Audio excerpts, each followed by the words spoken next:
Prince Albert II and Princess Charlene of Monaco visit Florence, Italy.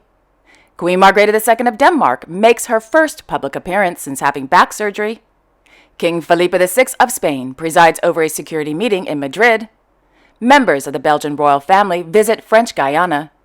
And Buckingham Palace makes an announcement regarding the Duke of Sussex. All this and much more coming up next on your Royal Daily News.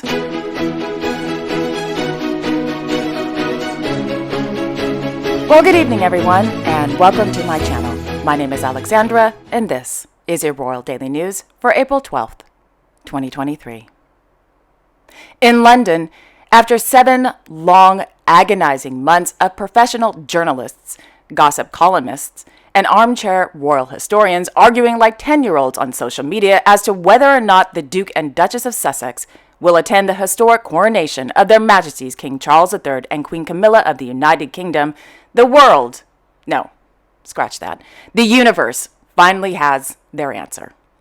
The Duke of Sussex will attend the historic coronation at Westminster Abbey on May 6th. In a press release, Buckingham Palace noted they were, quote, pleased to confirm that the Duke of Sussex will attend, end quote. Several reliable news outlets are reporting that the Duke will not attend, quote, any coronation weekend events, end quote. In other words, it sounds like the Duke will fly in the day before and fly out once the coronation is over. As for the Duchess of Sussex, well, she will not be attending. She will remain at home in Montecito with their 2 children, Lilibet and Archie. Archie will be celebrating his 4th birthday on May 6th. Well, now that that's all over and we can move on with more important news, like Her Royal Highness Princess Maria Carolina of Bourbon-Two Sicilies announcing that she has posed for new photos with their sister wearing a super cute orange dress by some Italian designer. I'm just kidding.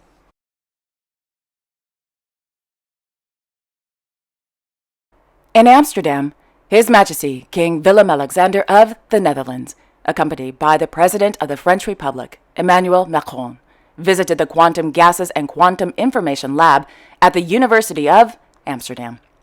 During this morning's visit, His Majesty the King and the President learned more about the Dutch-French cooperation in the field of quantum technology, semiconductors, and photonics. According to RVD, the Netherlands is a, quote, leading international center and hub for quantum technology and applications. Together with France, European open strategic autonomy is being worked on in this area, making the EU less dependent and safer, end quote. His Majesty the King and the President also participated in a roundtable meeting with CEOs, scientists, and investors about the importance of strengthening the European deep tech ecosystem in the context of the EU Chips Act and quantum technology. Meanwhile, Her Majesty Queen Maxima of the Netherlands and the First Lady of the French Republic, Brigitte Macron, visited a Mind Us walk-in facility for young people in Amsterdam. During today's visit, Her Majesty the Queen and the First Lady participated in a roundtable discussion about the mental health of young people in the Netherlands and the objectives and the approach of Mind Us. Thereafter, Her Majesty the Queen and the First Lady visited the Anne Frank House. In the evening, Their Majesties, the President and the First Lady, visited the famous Rijksmuseum to view the exhibition entitled Vermeer. According to a press release, this is the first retrospective exhibition of Johannes Vermeer in the history of the Rijksmuseum. Quote, the 28 Vermeer paintings in this show from 7 countries around the world make this the most complete overview of his work ever mounted. 7 of the paintings will be on view in the Netherlands for the first time in over 200 years. The exhibition explores the artist's ambitions, work, private life, religious faith, and social milieu, end quote.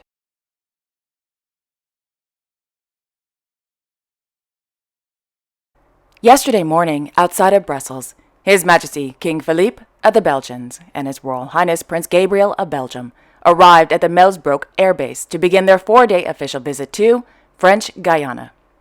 The purpose of their visit is to attend the launch of the European Space Agency's mission entitled Jupiter Icy Moons Explorer, also known as JUICE, at the Guyana Space Center on Thursday at 9:15 a.m., weather depending. The JUICE mission will explore the planet of Jupiter and its 3 icy moons. The satellite, which will take 7.5 years to reach its destination, which is about 600 million kilometers away, will become the first spacecraft to orbit a planetary moon other than Earth. This morning, His Majesty the King and Prince Gabriel visited the, quote, JUICE mission launch pad and the Ariane 5 launcher, end quote. His Majesty the King and the Prince also met with Belgian members of the European Space Agency and representatives of companies involved in the mission.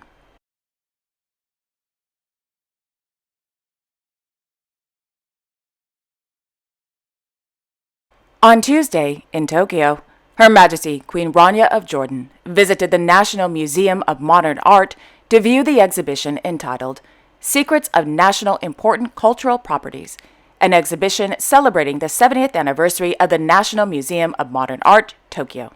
The exhibition showcases 51 paintings, sculptures, and crafts produced in and after the Meiji period, 1868 to 1912. In Sharjah, His Highness Dr. Sultan bin Mohammed Al-Qasimi, the ruler of Sharjah, received the National Order of the Legion of Honor at the rank of Grand Officer this afternoon during a ceremony at Al Beidi Palace. His Highness received the order in recognition of his scientific, cultural, and literary contributions and his efforts to boost relations between the United Arab Emirates and France.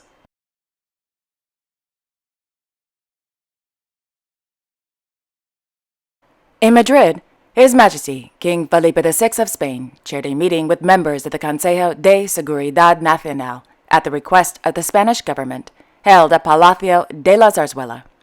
According to the Spanish Royal Court, during this morning's meeting, discussions focused on, quote, evaluating factors and situations that may affect national security, with information that allows coordinating possible responses in crisis situations contemplated in the national security law, as well as detecting the needs that allow for measures and the proper functioning of the system's resources, coordinated with all the public administrations, end quote.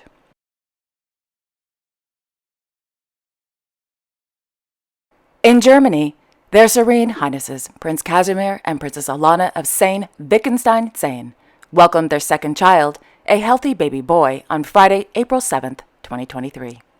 In her social media post, Princess Alana, who was born in Laguna Beach, California, shared an image of her eldest son, Prince Johann Friedrich, holding his younger brother, Prince George.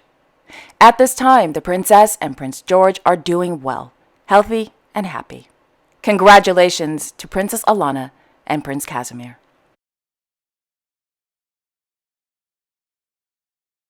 In Bucharest, His Royal Highness Prince Radu of Romania, as patron, hosted a reception for volunteers, supporters, and partners of the 17th edition of the Europa Fest and the Bucharest International Jazz Competition.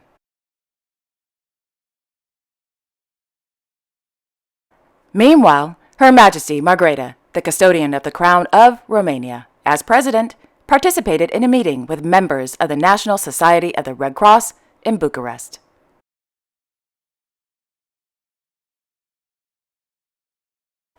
In Copenhagen, His Royal Highness Crown Prince Frederik of Denmark held a meeting this morning with the Senior Vice President of the European Commission, Ms. Margrethe Vestager, at Frederik VIII Slot at Amalienborg.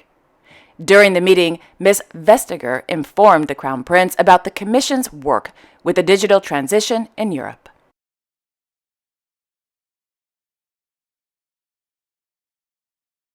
In the afternoon, the Crown Prince, accompanied by the Speaker of the Danish Parliament, Mr. Søren Gade, held a meeting with the Speaker of the House of Commons of Canada, Mr. Anthony Rota, at Frederik VIII Slot at Amalienborg.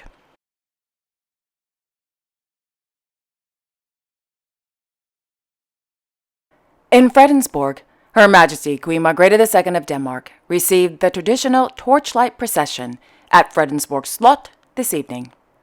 This is the first time Her Majesty the Queen has been seen in public since having extensive back surgery on February 22nd.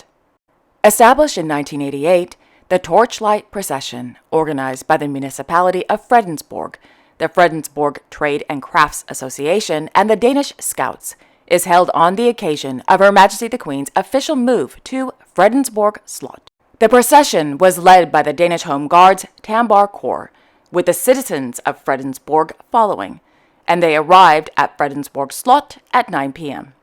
As Her Majesty the Queen appeared on the steps in front of Fredensborg Slot, cheers and applause erupted from the crowd.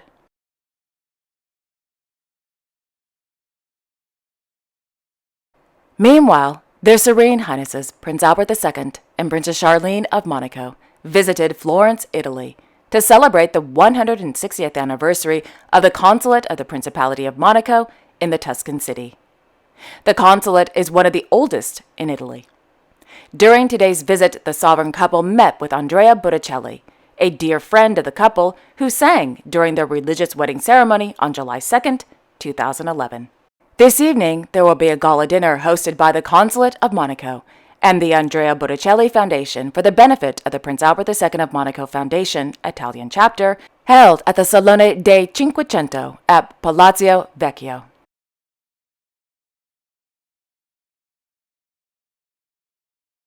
And finally, on Tuesday in Portsmouth, Her Royal Highness, the Duchess of Edinburgh, as patron, visited the HMS Daring to view the progress of its refit and upkeep by the Royal Navy and the BAE Systems personnel whilst on dry dock at His Majesty's Naval Base.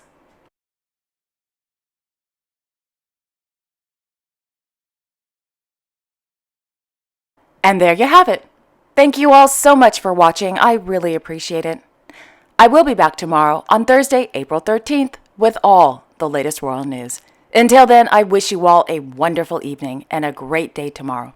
And don't forget to like, share, and subscribe.